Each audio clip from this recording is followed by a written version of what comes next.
Yellow Jackets on the spiral down since then. Georgia Tech comes out in the yellow jerseys, takes a 3-0 lead, and playing good defense. Mike D intercepts Danny Kanell there.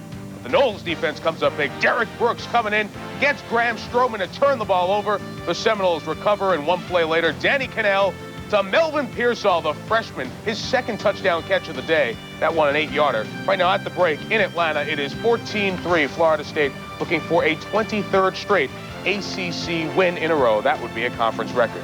Looky here, guys. North Carolina at home trailing Clemson by the score of 10-0. Clemson 2-4 in the season. They've been up and down. Lamont Pegway, a touchdown run, and the field goal by Nelson Welch.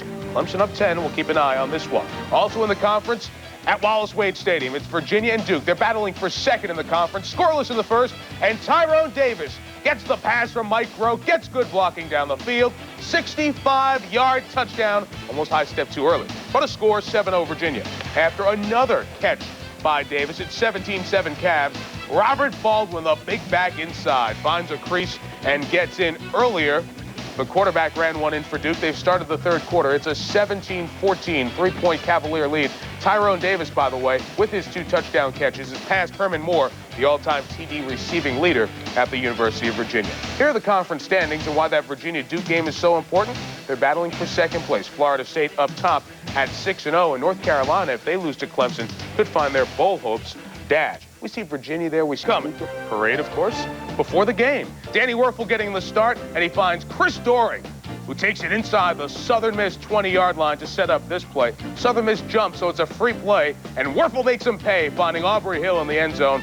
Gators up 7-0. It was 7-3. They blocked a punt, ran one in to make it 14-3. And as Lee told us on game day, we'd see Eric Kresser, the sophomore quarterback, comes in off the deflection. Riddell Anthony is gone for an 87-yard score officially.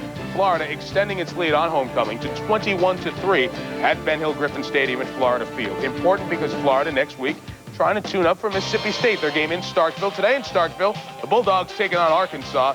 First quarter, Derek Tate lobs it to Eric Moles. He had a 5-inch advantage on the cornerback as the score. 7-0 Mississippi State. Still in the first, Arkansas driving. Barry Lunney Jr. on the run, in trouble. Left hands it out there, and a nice INT by Walt Harris. Arkansas did score. A Lunney score, tied it at 7, but it's Tate again and Moles again. And watch the moves by number 1. And the burst of speed cutting inside and then back outside. Once again, wide receivers have been blocking so well this year, springing these key scores. And at the half, in Starkville, Mississippi State trying to get ready for the Gators, leading 14-7. Also in the SEC, Kentucky looking for its first conference win.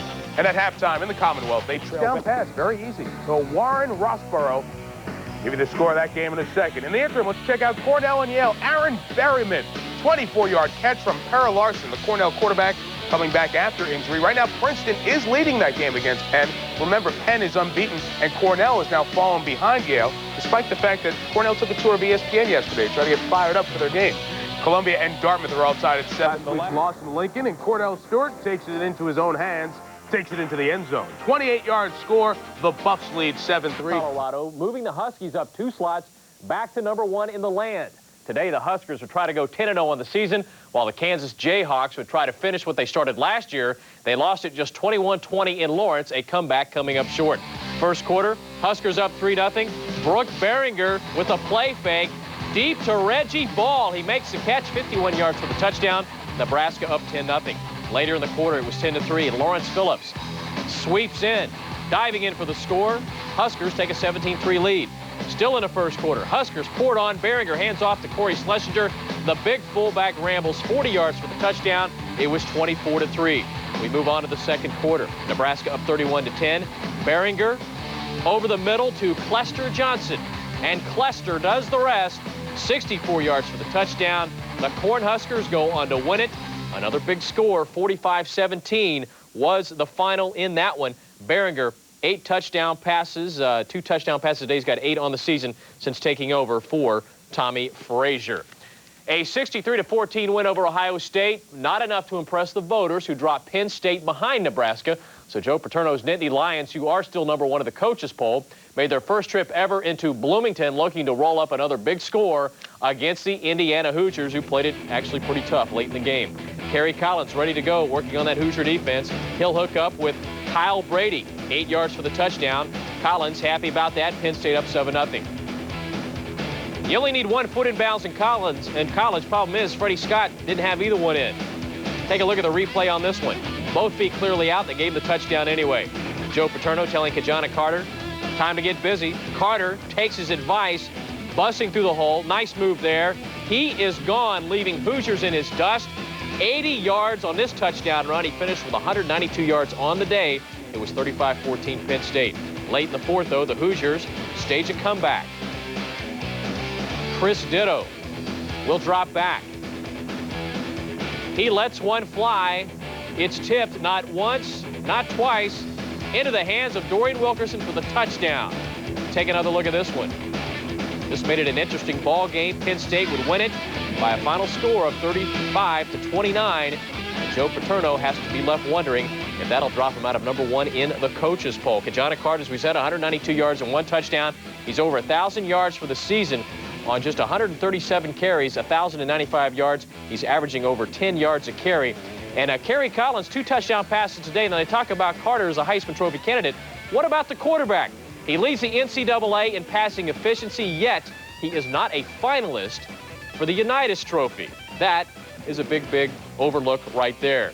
All right, checking out #3 Auburn. They continue to roll, 20 straight victories now. Frank Standers caught a couple of touchdown passes from Patrick Nix. They win it over East Carolina by a score of 38-21. Let's go to the Swamp. Florida looking for an easy one against Southern Miss. Second quarter leading 14-3. The new backup quarterback, Eric Kressler, drops back, throws it to Riddell Anthony. The ball is tipped by the Southern Miss defender right to Anthony. Never broke stride. He goes 87 yards for the touchdown.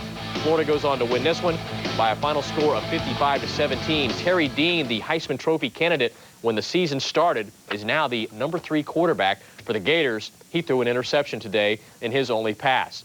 Now back in the national title picture are the 5th-ranked Miami Hurricanes, and trying to get there, the 10th-ranked Syracuse Orangemen. They met today in the Carrier Dome in a game that would likely decide the Big East Championship.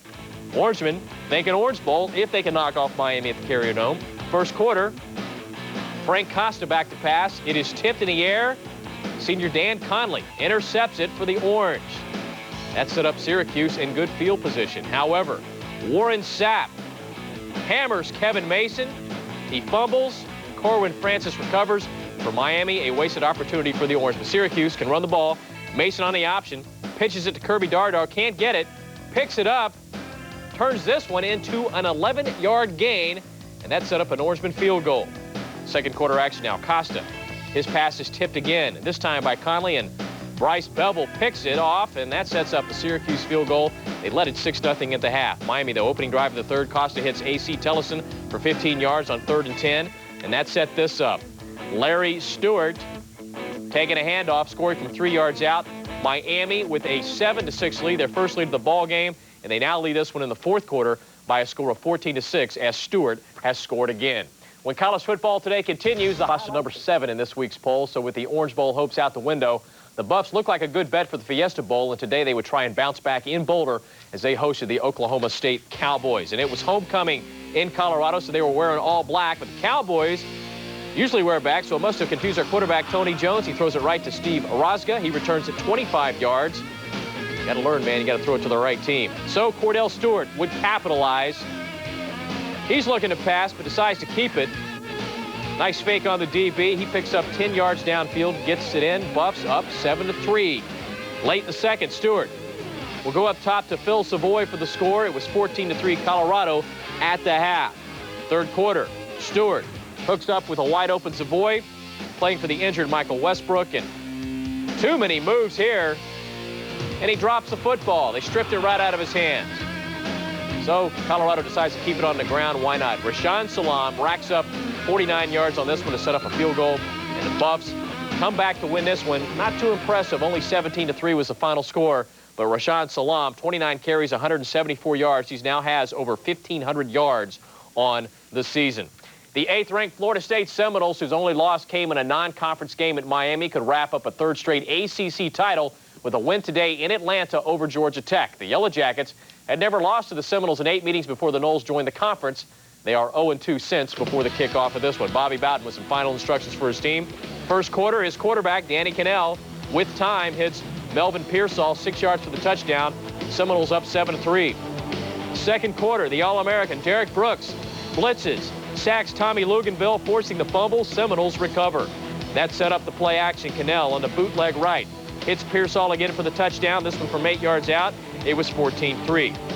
Third quarter, the little guy, Warrick Dunn, takes a handoff, exploding up the middle, breaking to the outside, and the sophomore goes 64 yards for the touchdown.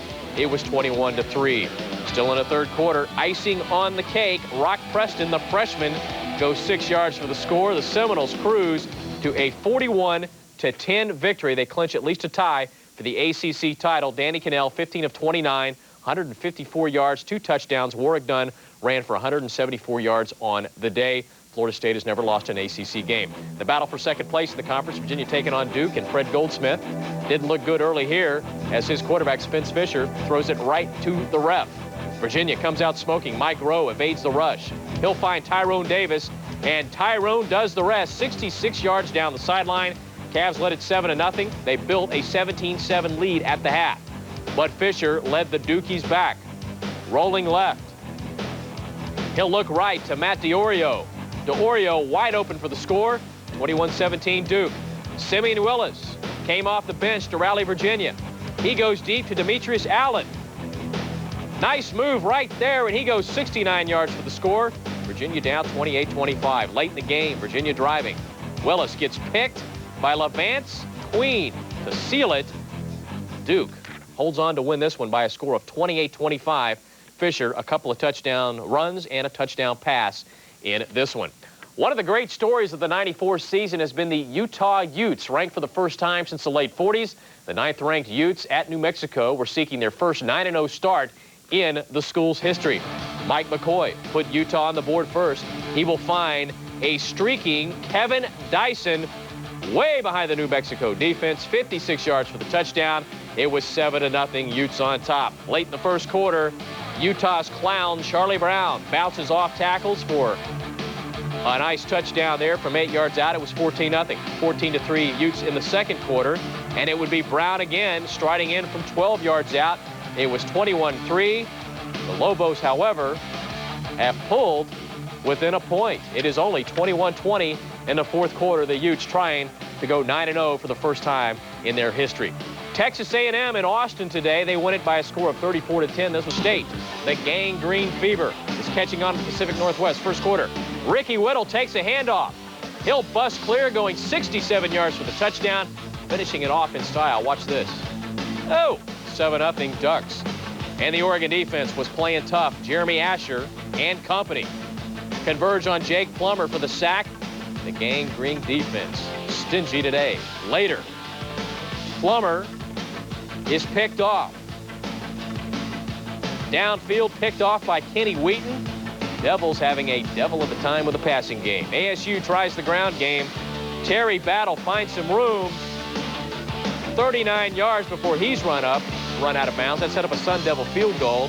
It was 13-3 Oregon at the half. And right now they have extended that lead in the third quarter to 20-3. Michigan over Purdue this afternoon, 45-23. Tyrone Wheatley, 148 yards rushing. He's now second in Michigan history with 3,916 yards. Clemson in the ACC upsets North Carolina, the number 19 team in the country. The final there was 28-17. Down in the SEC, Arkansas taking on Mississippi State. State on the opening drive. Derek Tate goes the fade route to Eric Mold, who gets up and gets it. Bulldogs take a 7-0 lead. Razorbacks looking to strike back. Barry Looney flushed out of the pocket, throws against the grain, and it's picked off by Walter Harris, the 20th interception of the season for State. Derek Tate out of the shotgun, throws deep again, once again to Eric Moulds. Watch him break 3 tackles as he races 58 yards for the touchdown. Mississippi State would go on to win this one by a score of 17-7. Kevin Bowie, 22 carries and 142 yards on the ground for the Bulldogs in that one. Moulds had 7 catches, and you saw the touchdowns. All right, Northeast Louisiana taking on BYU. It is a final. The Cougars win this one 24-10. John Walsh, 20 of 28, 256 yards. Between the Hurricanes and a showdown with Nebraska in the Orange Bowl. 2 years ago, the Hurricanes barely survived the trip to the Carrier Dome. Dan Conley, a story early in the ballgame. 10 knee operations, hit back and starting today and making an impact, Craig. A huge emotional impact. Where the ball is going to be, the man was all over the field in the first half. The interception there got it back, and he wasn't finished either. Conley, great drop into the passing lane, tips the ball, intercepted by Bevel, down to the Miami 12. But Erickson's team played great defense in the red zone, only trailed 6-0 at halftime. In the second half, James Stewart pounds around the left side, is gone 27 yards. Little taunting there, 14-6 Miami. Then in the fourth quarter, Costa to Green, up the middle, a little screen pass, 13 yards in the end zone. The Miami defense, once again, is huge. No touchdowns allowed on the road by the Miami defense. No touchdowns allowed in Big East play. They keep rolling on. Boston College at home at the end of the year. The biggest hurdle left now for the Hurricanes. In the Wild Rose Bowl situation, Cougars trying to be Pasadena bound, but they'd have to beat the Trojans. Rob Johnson to Keyshawn Johnson. No relation. 13-yard scoring strike, 7-3 Trojans. Then Don Cunningham. The big hit right there on Carney Adams. 13-10 Trojans in the fourth. Johnson once again to Keyshawn Johnson, breaks the tackle, gets in the house, makes the score 20-10. Trojans add a late field goal, a damaging loss for the Cougars' chances. Oregon Ducks fans love it. SC has the home field showdown with Arizona coming up.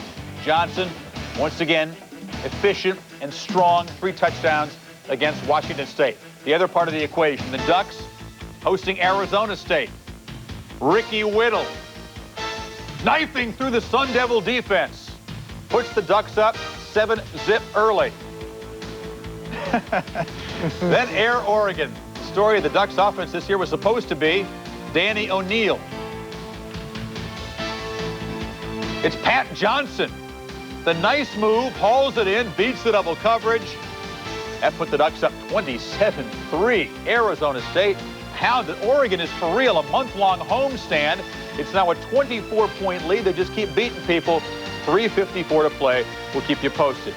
Washington visiting Stanford, and look at the scoring early on already. 14-7 Cardinal. They've played less than 7 minutes there so far. In major Hacks on the 19-game unbeaten streak, 10-7 in the second quarter. Patrick Nix to Frank Sanders. What a brilliant wideout he is. Beats the double coverage deep.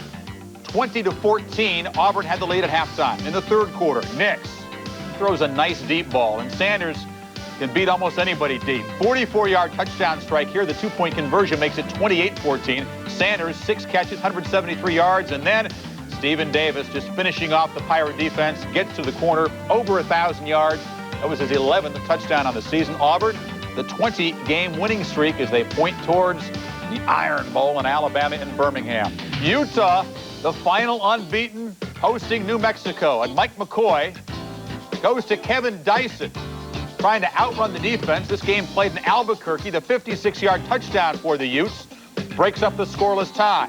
But Los Lobos come back in the fourth quarter, down by 1. Stoney Case to Gavin Perlman. He's in the house, 56 yards, New Mexico. Getting good field position. Coach McBride, who called Stoney Case the best quarterback in the country, no doubt about it, before the game, watches Case drive him down the field. Nicky Vale kicks the winning field goal. In kind of a frustrating season for New Mexico, but they knock Utah in the ranks of the unbeaten, 23-21. So BYU now controls its own destiny for the Holiday Bowl. Prairie View and Tarleton State. Prairie View trying to avoid the distinction of tying Columbia for the worst losing record in history. See, the body language is on. He's leaning on there. He doesn't look that tough, and Prairie View doesn't get the win. 70-20, they lose to Tarleton, a team that was 1-6-1 coming in. So they now tie Columbia with Division I's longest losing streak at 44. They play Jackson State next week. St. Paul's, the longest D2 streak, and Macalester College of Minnesota, the longest all-division streak with 50 consecutive losses. But back to the Utes, Craig. We thought because of the TV ban for A&M, finally the Aggies get their offense jump-started. Only 21 points the last 2 weeks against Rice and SMU, but no scoring problems against the Longhorns today. Corey Pulig flips it to Rodney Thomas. Gets in the end zone. This was 24-0 at halftime. The Aggies took him out behind the woodshed. 14-zip at this point. James Brown back to pass. Antonio Armstrong hits him. Brandon Mitchell picks up the fumble, takes it the other way. The Aggies now a 28-game unbeaten streak in the Southwest Conference, and the Longhorns Cotton Bowl chances going see ya. In the swamp, Southern Miss in Florida. Steve Spurrier brings in Eric Kresser. He said he would do this. Werfel not bench, but just giving Kresser a chance. Look what happens here. LT Gully tips the ball, but Riedel Anthony is there. High, stepping into the end zone, 87 yards. 3 touchdowns for Kresser. Terry Dean, is he third string at this point? 55-17. Kresser throws for 309 yards, did have the 1 interception. Here's the comparison, though, Lee. I tell you what, I told you before, Spurrier is the best quarterback coach in the country. Here's an example. Eric Kresser, who's got the best arm, comes in, looks sensational. Terry Dean, 1 for 2. The guy can coach, I'm telling you. I never doubted you. Arkansas against Mississippi State. Whatever it is, they didn't call anything, and Tyrone Wheatley's in the house. Wheatley the other way. 7 yards. We don't spot a penalty there. 148 yards for Michigan. They love playing on the road, undefeated on the road, but those 3 losses in the Big House. Michigan ups the overall record to 6-3, and Wheatley had 148 yards. BYU lethargic. Ohio State, the worst loss in 48 years. What would happen today? The Buckeyes would bounce back. That's what would happen. Bobby Hoying to Chris Sanders. They found a deep threat besides Joey Galloway. 78 yards later, he's weaving, getting the end zone, big guy. 10-3 Buckeyes. Watch the feet of Wisconsin quarterback Darrell Belveriter. This is textbook on how not to play. Gets the rush in his face, and all of a sudden, he throws off his back foot. Marlon Kerner picks off the duck. A tough day for Bevel, a brutal day for the Badgers offense. The Buckeyes, give them credit, they bounced back after that blowout. Hoying, coaches want to see this in a big game, though. He had 207 yards and 2 touchdowns, but not against the Nittany Lions. Oklahoma beat Missouri in front of the smallest home crowd in 23 years. As Corso always tells me, not a good sign if you're a head coach. Air Force wins the Commander-in-Chief's trophy for the 9th consecutive year. They beat Army. Temple once again hanging around in a game, but not able to get the job done. SMU and Rice, this was a thriller. 4 seconds to go. SMU down 7. Ramon Flanagan on 4th down. To Jacques Smith. Got to get in. Got to get in. He's not going to get in. Greg, he stopped at the 1-yard line. Another heartbreaker for the ponies, and they've had so many this year. They've played with good people.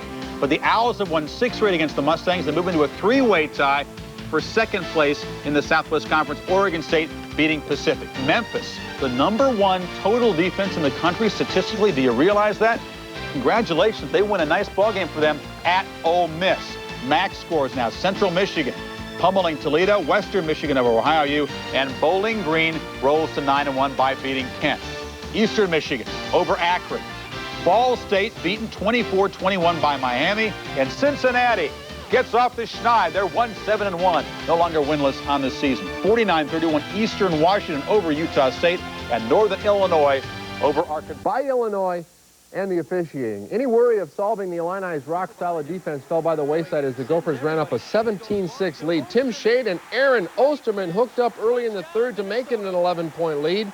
The Gophers led 17-14 in the 4th when the Illini's #7 Ty Dothard appears to have fumbled before breaking the plane with the ball in the end zone. Here's another look, but the refs say, no, he was in before fumbling. What a joke. Still, the Gophers battled back in the final minute. Rashawn Early takes off and scoots 75 yards all the way down to the Illini 25 on the ensuing kickoff, and that would set the stage for a dramatic finish. Couple plays later, the Gophers' go-to guy gets bashed and fumbles. Chris Darkins really got popped. It's a tough break.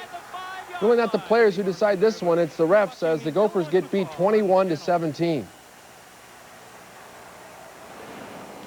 Obviously, there's nothing you can do. You know, they've offered public apologies in the past. A lot of good that does. Coach, last year they had trouble. Tied for the Pac-10 lead. Wildcats hosting California. Cal knocking at the door, but Tyrone Edwards' halfback pass was ill-advised. Mike Skurlock picks it off and has plenty of real estate in front of him. Now, Arizona's Dick Tomey had never beaten Cal in his 8 years until this one, but watch Skurlock's feet. Before he gets to the end zone, he does step out of bounds. Tomey said he was happy to get the win no matter how he got it. That the only Arizona touchdown. The refs didn't call it. 13-6, the final there. So of the three, Iowa State in the Cyclones' first game since hearing of Coach Jim Walden's impending resignation. Well, Chad May finding Tyson Schweiger. Second touchdown for Schweiger. May had 4 touchdown passes, which set a school record of 30 in less than 2 years. Todd Doxson picked off there by Mario Smith. He doesn't give it back. Kansas State went up 38-0 before the win. Iowa State will have to beat either Nebraska or Colorado to avoid its first winless season since 1934. Good luck. Stayed scoreless when LSU's Robert Toomer stuffed at the line of scrimmage, and the ball popped into the arms of Sam Shade, who went 30 yards for the touchdown. Bama up 7-0, and things would go from bad to worse for LSU. Tommy Johnson blocks the punt. Roman Colburn picks it up, and he's gone. 14-3 Alabama. Later, Jay Barker would do his thing, looking for Curtis Brown and finding him. Barker became Alabama's career passing leader, while the Crimson Tide joined the 700-win club with Michigan and Notre Dame. The final here, 35-17. On our part, we had more penalties than I want. We turned the ball over more than I'm accustomed to us doing. We got some. I thought the early touchdown definitely put the momentum on our side. The 2 block kicks definitely gave a little momentum to us. The past 8 games, we've been letting teams run the ball on us. Today, we just shut it out. We're going to have no more. But all Alabama does is win. This is Mississippi State, which has put together a pretty good season. A trip not called. Eligible for the Heisman and has some work to do to get back among the front runners. Yesterday in a loss to Stanford, Kaufman looking good. He did his part, taking the pitch here, sweeping right, getting the corner of the end zone. Second quarter, check this run out. Looks like he's going to be tackled, but a few moves and goodbye. 139 yards, a pair of touchdowns for Kaufman, but his Heisman time may have already run out. The acknowledged front runner is still Colorado running back number 1. No less than 12 coaches changed their first place votes, but more than that, changed their second place teams. Nebraska now number 1 with 42 first place votes to 20 for number 2 Penn State. However, the difference between the two is now 27 points. Miami stays number 3. Alabama 4 and Florida 5 after its 55-17 thrashing of Southern Miss. And here's how that went. Solid one. A little hello from Andre Strode to Kerry Garnett. Ouch. But it was Wyoming who was putting the hurt on the Rams early on. John Gustin and Marcus Harris hooking up for a touchdown would put the Cowboys on top 24-7. Looked like it would be their game, but looks can be deceiving. Colorado State coming back. Fake punt. Mac McDougal hit Strode for the first down, which led to a touchdown. Coach Sonny Lubick said we needed something to get us going, so that's why he called that. Fourth down play here. Anthony Hill finding Eric Olson, and Colorado State went on top. And the fans went bonkers with 34 seconds still to go in the game. Check it out. Players tried to get them off. Colorado State fans in the stands booing the ones on the field doing this. They got them off, finished the game, and Colorado State a winner. So as we head back to the new poll, we see the Rams have cracked the top 10 for the first time this season. They're now number 10. Florida State stays 6 after its 41-10 win at Georgia Tech. Colorado still 7. Arizona has jumped 5 to number 8 after the win over Cal, with Kansas State getting into the top 10 for the first time as well. The Wildcats now number 9. Utah. How about Oregon? The Ducks up another 6 to number 11. Idle Virginia Tech moved up 4 to 12. The Dukies up 6 to 13, while Syracuse dropped 6 as well to number 15. Had been ranked number 12, they are not anymore. Clemson's Nealon Green finding a wide open Marcus Hinton. Look at that, Clemson utilizing the forward pass, a 7-0 Tiger lead. Clemson would hold on to it after Lamont Pegius. 17-yard run, the Tigers up 22-10. Now, the Clemson defense knocked North Carolina quarterback Jason Stanisic out of the game with a sprained ankle. Mike Thomas did his best, but his inexperience showed. And Carolina's ACC-leading running game held to just 11 yards. That's over 200 below its average. Clemson, the upset winner, 28-17. The new up another 4 spots to number 16. Michigan up 1-17 after a 45-23 win at Purdue. Virginia fell 8-18 with that loss at Duke, while BYU jumps 2-19. Mississippi State rounds out the top 20 up 2 after beating Arkansas. Won a newcomer Northeast Louisiana. That door didn't quite get slammed in its face. Indians looking good, knocking at the door until Raymond Filio picked off by Corey Cook. BYU up by just a touchdown, 17-10 in the fourth quarter, when BYU needs another big play in the end zone, and Patrick Mitchell provides it with the interception there. And Oh, yeah, BYU did have some offense to talk about, like John Walsh rolling out of some trouble, finding Hema Hamili, or Hamuli. Hey, you! Touchdown, 24-10, BYU. Back we go. Washington State has fallen 8-22. North Carolina, look out below, down 11 places after the loss to Clemson, while Boston College is back in after Thursday night's win at Louisville at 24. Illinois beat Minnesota 21-7. The miles we've logged going across the USA are many. Add to that total all of the long-distance plays we saw on Saturday. This is Curtis Tribbett. The Scarlet Knight runs back this Temple-blocked field goal 80 yards, plus another 40 just for good measure. Rutgers wins 38-21. Patrick Nix has dialed up Frank Sanders all season for quick delivery. Saturday, touchdown scores covering 68 and 44 yards helped Auburn claw East Carolina 38-21. Auburn's now won 20 in a row. While the connection works for Terry Bowden, his dad, Bobby, only asked that it get done. The fireplug named Warwick had a career day in Atlanta, 174 yards, including this 63-yard scoring jaunt in Florida State's rout of Georgia Tech. I believe it was Confucius who once said, "It's better to lose your head than to paint it." Chris Ditto tried to paint Penn State embarrassed. Indiana's backup quarterback threw 2 touchdowns in the final 2 minutes, the second on this Hail Mary to Dorian Wilkerson. All of it makes a 35-29 Lion win look closer than it really was. Everyone's heard of Tyrone Wheatley. The Michigan back helped the Wolverines pummel Purdue.